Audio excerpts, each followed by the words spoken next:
নমস্কাৰ বন্ধু বান্ধৱীসকল আপোনালোকে শুনি আছে ৰঞ্জু হাজৰিকাদেৱৰ উপন্যাস জুলু মুহূৰ্তৰ ভিতৰতে পৰিৱেশ সলনি হৈ পৰিল গতে অৰণ্যখনে যেন বৃহৎ মহিষ বাহিনীৰ খুৰাৰ শব্দত কঁপি উঠিল বাঘটোৱে জুলুক আক্ৰমণ কৰিবলৈ এৰি হচকিত নয়নেৰে সন্মুখলৈ চালে সেই সুযোগতে আঘাতপ্ৰাপ্ত প্ৰচণ্ড জোৰেৰে বাঘটোৰ বুকুত এটা খুন্দা মাৰিলে বাঘটো কৰফাল খাই পৰিল ইতিমধ্যে মৃত্যুদূত সদৃশ ভয়ংকৰ বনৰীয়া মহৰ জাকটো নিচে ওচৰ চপা দেখি বাঘটোৱে দ্ৰুত গতিৰে সেই ঠাই ত্যাগ কৰিলে মহজাকে আহি জুলুক দেখি থিয় হ'ল আৰু কেইটামান দুঃসাহসী মহে বাঘটোক কিছু দূৰলৈ অনুসৰণ কৰি খেদি গ'ল জুলুৱে যন্ত্ৰণাত ছটফট কৰিছিল ডিঙি আৰু ঠেঙত হোৱা প্ৰচণ্ড ক্ষতৰ পৰা প্ৰচুৰ ৰক্তক্ষৰণ হ'বলৈ আৰম্ভ হৈছে মহজাকে জুলুক শুঙি শুঙি সান্তনা দিবলৈ চেষ্টা কৰিলে জুলুৱে মুখেৰে গো গো শব্দ কৰি অৰণ্যৰ মাজত দীঘল দি হৈ পৰিল এনে অৱস্থাত পৰি থাকিলে অনেক কষ্টৰ মাজেৰে সি যে মৃত্যুবৰণ কৰিব লাগিব সেয়া সি ভালদৰে বুজি পালে তাৰ ওচৰলৈ মৃত্যু আহিব ভয়ংকৰ ৰূপত মাকলৈ মনত পৰিল তাৰ মাকেও মৰিবৰ সময়ত প্ৰচণ্ড যন্ত্ৰণাৰ মাজেৰে শেষ নিশ্বাস এৰিছিল জুলুৰ দুচকুৱেদি অবাৰিত লতকৰ ধাৰা বৈ আহিল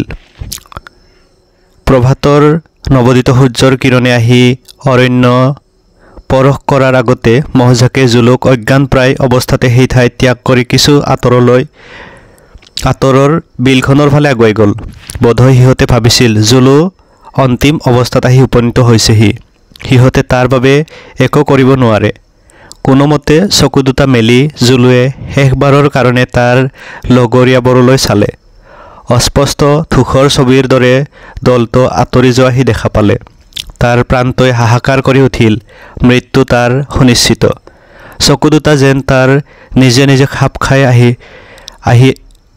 আহিল কোনো প্ৰকাৰে ক্লান্ত চকুৰ পতা দুটা সি মেলি ৰাখিব নোৱাৰিলে তাৰ মূৰটো শিথিল হৈ এফালে হালি পৰা যেন লাগিল তাৰ পাছত আৰু তাৰ মনত নাই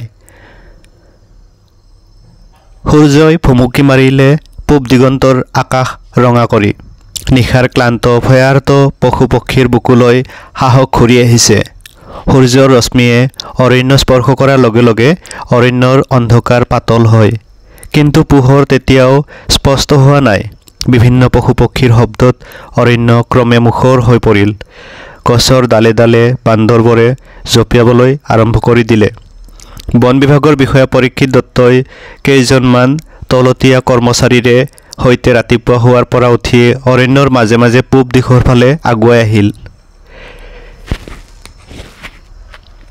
আজি কেইবাদিনো ধৰি পূবফালৰ অৰণ্য অঞ্চলত কোনোবা দুষ্ট লোকে মূল্যৱান গছ কাটি পুৱাৰ ভিতৰতে গোপনে বাহিৰলৈ চালান দিয়ে তাকে অনুসন্ধান কৰি হাতেলতে ধৰিবলৈ কেইবাদিনো চেষ্টা কৰিছে পৰীক্ষিত দত্তই প্ৰভাতৰ সূৰ্যৰ কিৰণৰ বাবে মধ্যাহ্নৰ প্ৰখৰ সূৰ্যৰ পোহৰেও এই গভীৰ অৰণ্যৰ ভিতৰলৈ সহজে প্ৰৱেশ পথ নাপায় অৰণ্যৰ ভিতৰত যেন অনন্ত ইখত পোহৰ আন্ধাৰৰ খেলা প্ৰকাণ্ড প্ৰকাণ্ড গছবোৰক সাৱটি আছে অসংখ্য লতাজাতীয় গছে মাটিৰ পৰা কিছু ওপৰত লতাবোৰে এনে আচ্ছাদনৰ সৃষ্টি কৰিছে যে সূৰ্যৰ পোহৰেও তাক ভেদ কৰি তলৰ মাটি স্পৰ্শ কৰাৰ সাধ্য নাই ছাৰ এইফালে নাযাওঁ এজনে মাত লগালে কিয় পৰীক্ষিত দত্তই ঘূৰি চালে এইফালে অৰণ্যখন যাবলৈ যথেষ্ট অসুবিধা হ'ব কাৱৈমাৰী বিলখনৰ কাষেদি আগবাঢ়ি গ'লে আমাৰ বেছি সুবিধা হ'ব তেন্তে ব'লা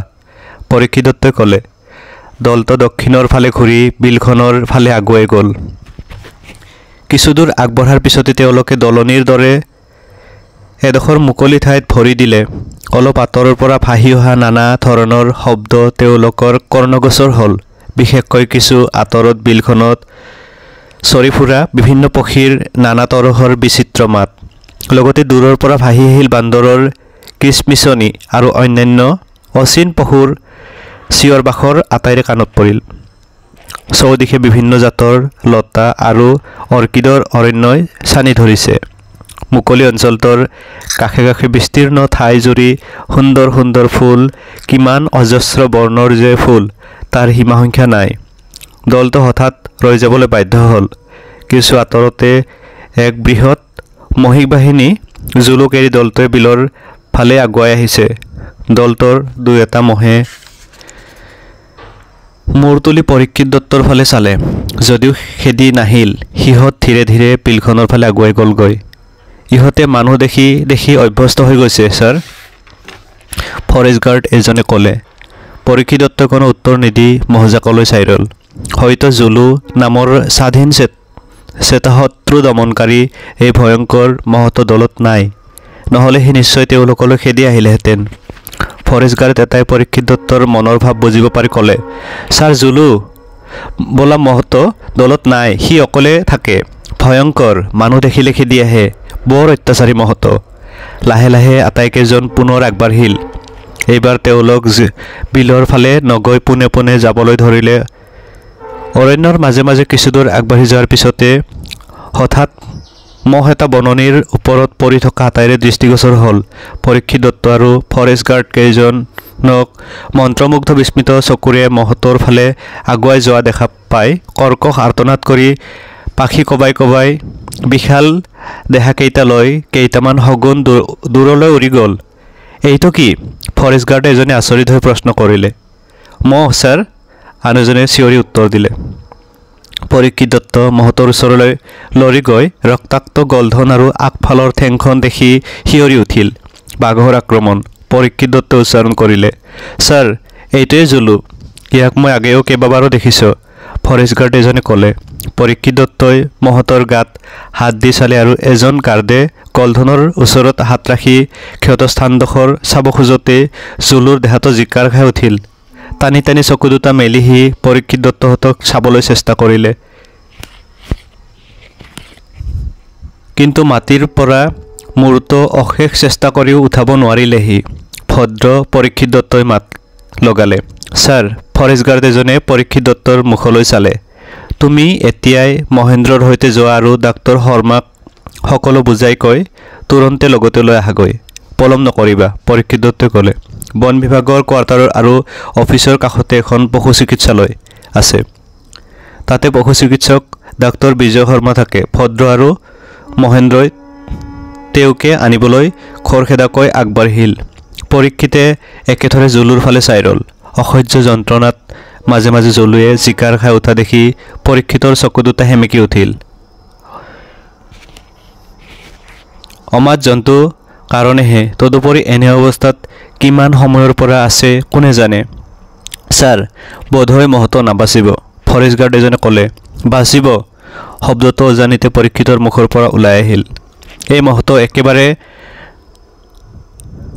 গোৱাৰ, ছাৰ, ই বাঘ, হাতী, মানুহ দুনুহ একোকে ভয় নকৰে। বোধহয় যোৱা নিশাই কোনোবা বাঘৰ লগত যুঁজ কৰিছে, কিন্তু বাঘটোৱে ইয়াক নাখাই এনেদৰে কিয় আধামৰা কৰি এৰি থৈ গ'ল তাৰ কাৰণটোহে নুবুজিলোঁ।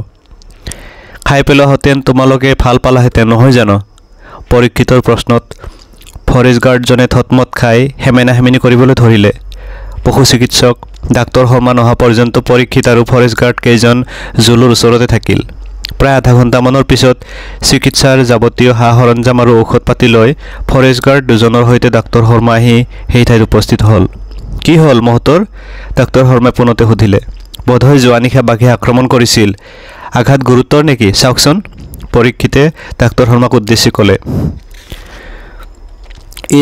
প্ৰচুৰ ৰক্তক্ষৰণ হৈছে, ডাক্তৰ শৰ্মাই ক্ষতস্থানবোৰ চাই ক'লে। বোধহয় ইয়াক লগৰ মহজাকে উদ্ধাৰ কৰিলে, নহ'লে অলপ পানীৰ ব্যৱস্থা কৰি দিয়কচোন, ক্ষতস্থানবোৰ ভালদৰে ধুৱাই দিব লাগিব, ডাক্তৰ শৰ্মাই ক'লে। আকৌ কোৱাৰ্টাৰলৈ গৈ টিং আনিহে পানী আনিব পৰা যাব, সময় লাগিব যথেষ্ট, পৰীক্ষিতে ক'লে। কোনো কথা নাই, আপুনি কাৰোবাক পঠাওক, মই ইতিমধ্যে ইনজেকশ্যন এটা দি দিছোঁ। পৰীক্ষিতে ফৰেষ্ট গাৰ্ড কেইজনলৈ চালে।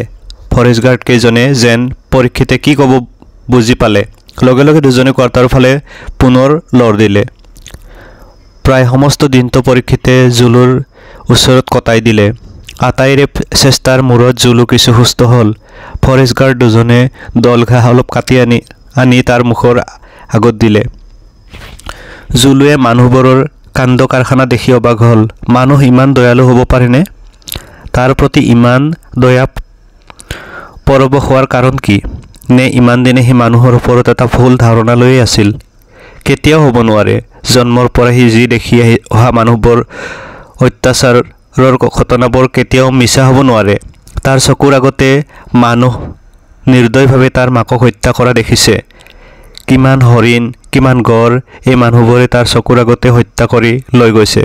কিন্তু আজিতো এইবোৰ মানুহে তাক হত্যা কৰিব বিচৰা নাই, বৰঞ্চ তাৰ আৰোগ্যৰ বাবে চেষ্টাহে কৰিছে। খাবৰ কাৰণে ঘাঁহ আনি দিছে। হয়তো সকলো মানুহে হত্যাকাৰী নহয়, হাতত বন্দুকৰ দৰে অস্ত্ৰ থকা মানুহবোৰেহে হত্যাকাৰী। কিন্তু এওঁলোকৰ হাততো দেখোন বন্দুক আছে। জুলুৰ বুজিবলৈ টান লাগিল।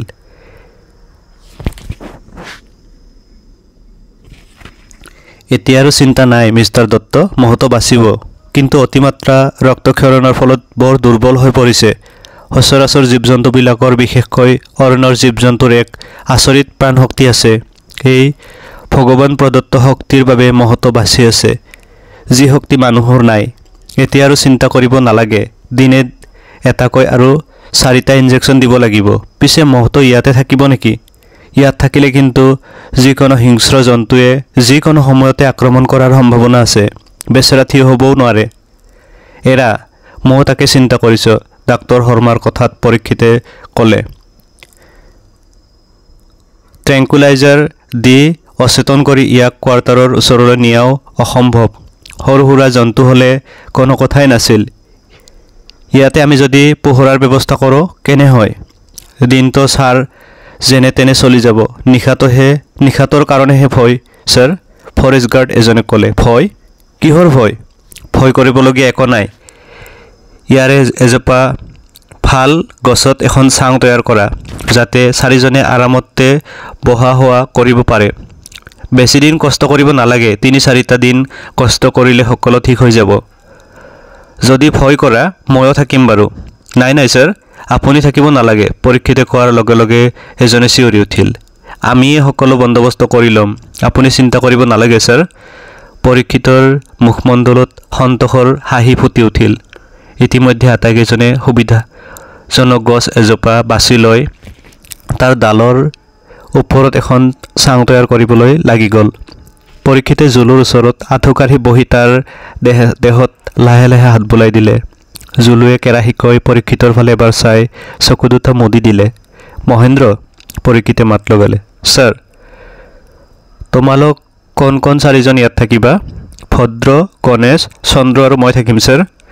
ঠিক আছে তেন্তে, খুব সাৱধানে থাকিবা। মই টৰ্চ লাইট 2টা, তোমালোকৰ খোৱা বস্তু আৰু যাৱতীয় অন্যান্য সামগ্ৰী শীঘ্ৰে পঠাই দিম। হ'ব ছাৰ, আমি যাওঁ তেন্তে। মই ৰাতিপুৱা আহিম।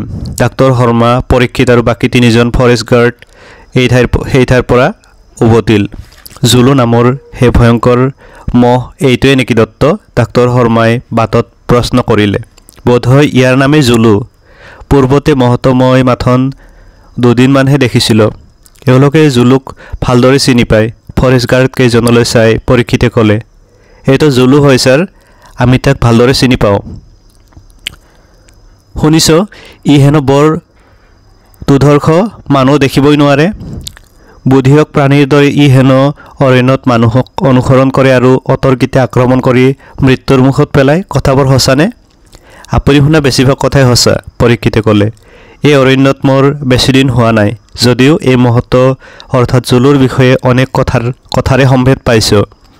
মই যিখিনি বুজিছোঁ, জুলু প্ৰকৃততে এটা জ্ঞানী প্ৰাণী। এনে এটা প্ৰাণী এই অৰণ্যত আছে প্ৰকৃততে আমাৰেই গৌৰৱৰ কথা। সি অকলে এই বিশাল অৰণ্যৰ প্ৰহৰীৰ কাম কৰে। আমাৰ দৰে 10জন ফৰেষ্ট অফিচাৰৰ কাম সি অকলেই কৰে। চিকাৰী মাত্ৰে তাৰ মহাশত্ৰু। এই কথা হয়তো কোনোৱে বিশ্বাস নকৰিব পাৰে যে জুলুৰ বাবে এই অৰণ্যত চোৰাং চিকাৰীৰ উৎপাত অনেক কম। তেন্তে জুলুক বলিয়া আখ্যা দি চৰকাৰে তাক বধ কৰিবলৈ এখন নিৰ্দেশনামা জাৰি কৰিছে কিয়? ডাক্তৰ শৰ্মা সুধিলে। এয়া কিছুমান অসৎ লোকৰ ষড়যন্ত্ৰ।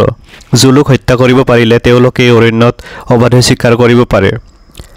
যোৱা বছৰটোত জুলুৱে 6জন চোৰাং চিকাৰী নিধন কৰিছে। এটা নিৰীহ প্ৰাণীক বলিয়া আখ্যা দি নিজ স্বাৰ্থ সিদ্ধিৰ বাবে হত্যা কৰিব বিচৰাটো এটা মানৱ শ্ৰেণীটোৰ নিৰ্দয় আৰু নৃশংসতাৰ চানেকি নহয়নে? জুলুক বলিয়া বুলি নিধন কৰিবলৈ চৰকাৰে জাৰি কৰা নিৰ্দেশনামাৰ প্ৰতিবাদ কৰি মই চৰকাৰৰ ওচৰত আপিল কৰিছোঁ। জুলু যে বলিয়া নহয় তাৰ প্ৰমাণো দিছোঁ। এতিয়া বলিয়া মহক আপুনি এনেদৰে চিকিৎসা কৰিব পাৰিলেহেঁতেননে? ডাক্তৰ শৰ্মা নীৰৱে ৰ'ল। মানুহৰ পশু হত্যাৰ ধাৰাবাহিক নিষ্ঠুৰ লিপচাৰ শেষ ক'ত কোনে জানে? গভীৰ দুখেৰে ক'লে পৰীক্ষিতে। বন্দুকৰ নলৰ পৰা ছিটিকি অহা তপ্ত শিহৰ ব্যথিত আৰ্তনাদে মানুহৰ অন্তৰত কৰুণাৰ সৃষ্টি কৰিব নোৱাৰে কিয়?